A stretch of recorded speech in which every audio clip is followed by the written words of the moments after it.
ఏం రాస్తున్నావు? ఇలా రాస్తున్నావు.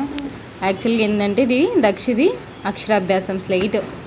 సారు వాళ్ళు నేర్చుకోకుండానే ఎల్కేజీ యూకేజీ ఫినిష్ చేసిండు. మనమైతే వాళ్ళతో స్టార్ట్ చేసినాం అక్షరాభ్యాసం. వీళ్ళన్నీ ఏబిసిడీలు ఇంకా ఏమంటారు 4 letter words 5 letter words Hindi అన్నీ అయినాక వాళ్ళు నేర్చుకుంటున్నారు. సో దక్ష రేపటి నుంచి సమ్మర్ హాలిడేస్ అనమాట. అందుకని ఇంకా వాళ్ళు నేర్చుకోవడం స్టార్ట్ చేసిండు నెక్స్ట్ ఇయర్ కోసము. స్కూల్కి వెళ్ళేసరికి కొంచెం నేర్చుకుంటే ఈజీ అవుతుంది కదా వాడికి, అందుకని చెప్పేసి. ఎక్కడి వరకు వస్తున్నాయి ఇప్పుడు? ఓ అవా మొత్తం ఎక్కడి వరకు వచ్చినాయి? ఓ అవా ఓ అవ్వేమో ఓ అవు గడ కాదు. మనకి వీళ్ళకి అక్షరాలు కూడా చాలా డిఫరెన్స్ ఉంటాయి. లుల్లు లేవు.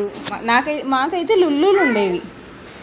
ఊలు రూరులు లుల్లులు ఉండేవి. లుల్లు లేదు. ఏఐ ఓన్లీ ఏఐ కాదు, ఓ అవు కాదు, ఏఐ ఓ అవు అంతే.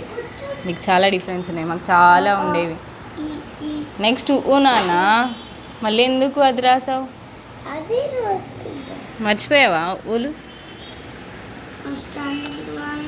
సార్ రాయడం కూడా ఇంగ్లీష్ని యాడ్ చేసుకొని రాస్తున్నాడు. ఈ అంటే ఏంలాగా ఇదేంటిది ఓలాగా రాసి టిక్ మార్క్ పెట్టి ఇట్లా రాయాలంట. ఊ అంటే ఇదేమో ఊకి సి అంట. ఈ సర్కిల్ ఇక్కడ సి ఇక్కడ సర్కిల్ అంట. సరే నేర్చుకో ఏదో విధంగా. సో స్కూల్కి పోయేసరికి అక్షరాలన్నీ వచ్చేసేయాలి.